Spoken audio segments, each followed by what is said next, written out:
I never thought I'd see him again. Not after 62 years. Not after everything we'd been through. But there he was, standing on platform 7 at King's Cross Station, looking exactly as I remembered him, and I felt my heart stop the same way it did in 1962 when we said goodbye. My name is Adrian, and I'm 84 years old now. I've lived a long life, a good life in many ways, but there's always been this hollow space inside me, this ache that never quite went away. For 6 decades, I convinced myself I'd made peace with losing him. I told myself that what we had was just a wartime romance, a fleeting thing born from desperation and fear. But the truth is, I never stopped loving him, not for a single day. Last Tuesday started like any other Tuesday. I was taking the train to visit my niece in Edinburgh. She worries about me travelling alone at my age, but I'm stubborn, always have been. I arrived at the station early, the way I always do, bought myself a coffee that was far too expensive, and made my way to the platform. It was crowded, people rushing everywhere with their phones and their earbuds, everyone in their own little world. I found a bench and sat down, watching the pigeons fight over a discarded sandwich. That's when I saw him. At first, I thought my eyes were playing tricks on me. I'm old after all, and sometimes my mind wanders to places it shouldn't.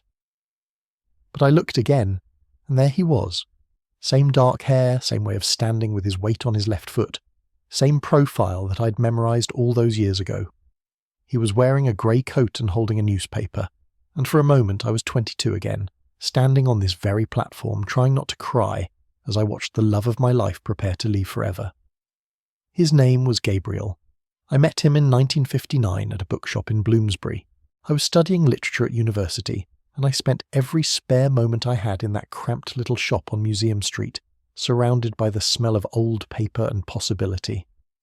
He came in one rainy afternoon in October, looking for a copy of Brideshead Revisited. Our hands touched when we both reached for the same book on the shelf, and when our eyes met, something inside me shifted. I'd never felt anything like it before. It was terrifying and exhilarating all at once. We started meeting there every week. At first we pretended it was coincidence, but we both knew better. We'd talk about books for hours, standing between the stacks where no one could see us. Gabriel was studying medicine, wanted to be a surgeon. He had this way of talking about the human body like it was poetry, like every organ and vessel was part of some grand design. I could have listened to him forever. It took 3 months before we admitted what we both felt. It was December, and the shop was closing early for Christmas Eve. We were the last customers, and the owner had stepped out back. Gabriel turned to me and said, "I think about you constantly, every moment of every day. Tell me I'm not alone in this." I remember my hands were shaking when I told him he wasn't alone. He kissed me right there between the poetry and philosophy sections, and I felt like my entire life had been leading to that moment. We had to be so careful back then. You can't imagine what it was like, loving someone you weren't allowed to love. We couldn't hold hands in public, couldn't go to dinner like normal couples, couldn't tell our families or friends. We stole moments where we could. His flat in Pimlico became our sanctuary. We'd spend whole weekends there, cooking meals together, reading to each other, making love like the world outside didn't exist. Those were the happiest days of my life. But it couldn't last. Nothing that perfect ever does. In 1962, Gabriel's father died suddenly, and his mother was left alone in Manchester. She was unwell, needed constant care. Gabriel was her only child. He told me through tears that he had to go back, had to take care of her. We both knew what it meant. Manchester wasn't just another city. It was the end of us.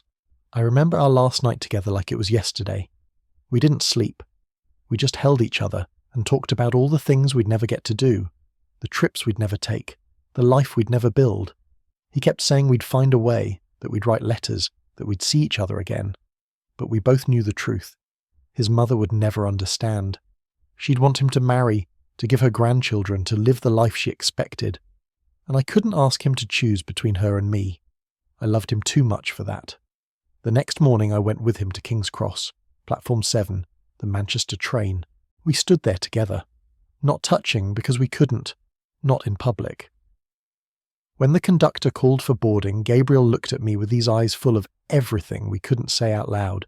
He said, "I'll never forget you, Adrian. Not ever." And then he got on the train, and I watched it pull away until it disappeared, and I felt like something inside me had been ripped out. I never saw him again. He wrote me 3 letters in the first month, long, beautiful letters full of longing and pain, but then they stopped.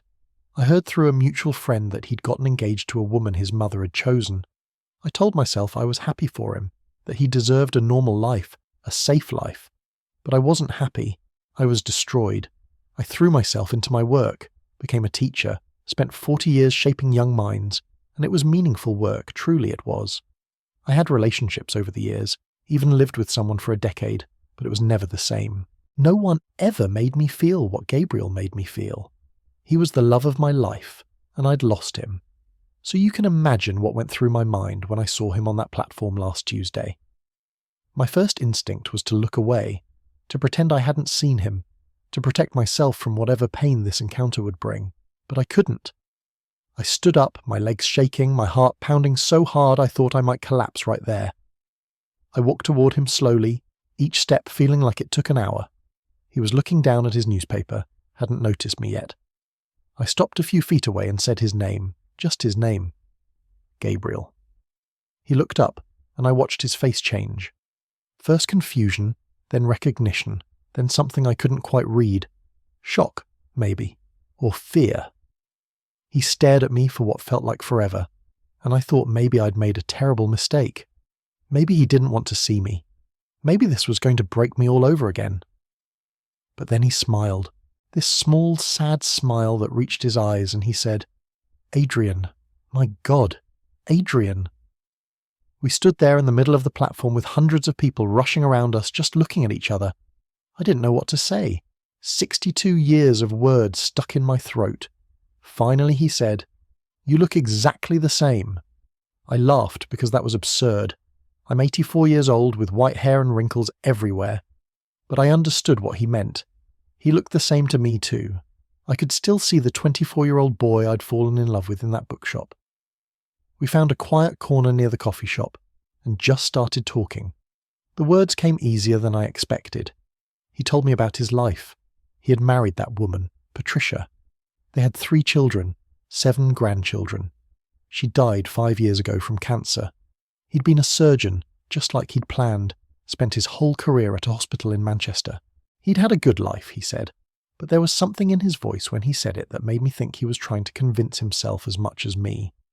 I told him about my life too, the teaching, the relationships that never quite worked, the quiet existence I'd built for myself. And then, because I was 84 years old and had nothing left to lose, I told him the truth.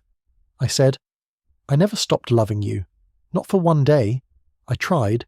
God knows I tried. But you were always there, in the back of my mind, in every decision I made. You were the measuring stick for everything that came after, and nothing ever measured up." He was quiet for a long moment, and I thought maybe I'd said too much. But then he reached across the table and took my hand. Right there in public, he took my hand and he said, "I never stopped loving you either. Every day for 62 years I thought about you, about what we had, about what we could have been. I felt tears running down my face, didn't even try to stop them." He was crying too. 2 old men crying in a train station coffee shop holding hands like teenagers. I didn't care who saw. I didn't care about anything except the fact that he'd loved me all this time, that I hadn't been alone in carrying this torch. He told me that he'd been coming to London once a month for the past year, taking the train from Manchester to visit his daughter who lived in Camden. Always left from platform 7. Always thought about me. Always wondered if I was still alive, if I ever thought about him, if I remembered what we'd had. I asked him why he'd never tried to find me. He said the same thing I would have said. Fear. Fear that I'd moved on, that I wouldn't want to see him, that opening old wounds would only cause more pain. We'd both been cowards in our own way, too scared to reach for what we'd lost. We talked for 3 hours, missed both our trains, didn't care. We talked about everything. The regrets, the what-ifs, the life we could have lived if the world had been different, if we'd been braver, if we'd been born in a different time. But we also talked about the good things, the memories we still carried, the way we'd shaped each other's lives even from a distance, how loving each other even from afar had made us better people. When we finally ran out of words, he asked if he could see me again. Not in 62 years. Next week. I said yes before he even finished the question. We exchanged phone numbers, this time with smartphones instead of scraps of paper. We made plans, real plans. He'd come to London next Tuesday and we'd have dinner, a proper date, the kind we never got to have when we were young. He walked me to my platform, and when it was time to say goodbye, he hugged me, held me tight like he was afraid I might disappear. He whispered in my ear, "We've wasted so much time, Adrian. Let's not waste whatever time we have left." I promised him we wouldn't. I watched him walk away toward his own platform, and this time it felt different. This time, I knew I'd see him again. This time, goodbye wasn't forever. That was last Tuesday. Today is Monday, and tomorrow I'm seeing him again. I've been nervous all week, like a young man preparing for a first date. I've changed my outfit 4 times. I keep checking my phone to make sure he hasn't cancelled. At my age, being nervous about a date feels ridiculous, but it also feels wonderful. I'd forgotten what it was like to have something to look forward to, someone to hope for. I don't know what happens next. Maybe we'll have a few months together before one of us gets sick or dies. Maybe we'll have years. Maybe we'll just have weekly dinners and phone calls, building a friendship where a romance used to be. I don't know, and for the first time in my life, I'm okay with not knowing. All I know is that the hollow space inside me feels a little less hollow now. The ache is still there, but it's different. It's not the ache of loss anymore. It's the ache of possibility. People say you can't go back, that you can't recapture what you've lost, and maybe they're right. Gabriel and I aren't 22 anymore. We're old men with bad knees and reading glasses and lives full of complications. But maybe that's okay. Maybe what we have now is better in some ways. We know what it's like to live without each other. We know what we're choosing when we choose to try again. There's no naivety this time, no illusions. Just 2 people who loved each other once and never stopped, given an impossible second chance. I keep thinking about that moment on the platform when I first saw him, how my heart stopped, how time seemed to collapse, and suddenly I was young again, feeling everything I'd felt in 1962. Love doesn't fade, I've learned. Not real love. It just waits. It sits quietly in your chest for 62 years if it has to, and then one Tuesday morning on platform 7, it wakes up and reminds you that it's still there, still burning, still hoping. Tomorrow I'm going to see Gabriel again. We're going to have dinner at a little Italian place in Soho. We're going to talk and laugh, and maybe cry a little bit.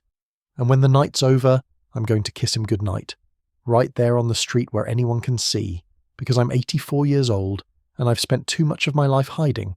I'm going to kiss the man I love, and I'm not going to care who's watching. I don't know how much time we have left. None of us do, really. But whatever time I have, I want to spend it with him. 62 years ago, we said goodbye on platform 7, and I thought that was the end of our story. But maybe it wasn't the end. Maybe it was just an intermission. Maybe the best part is still to come.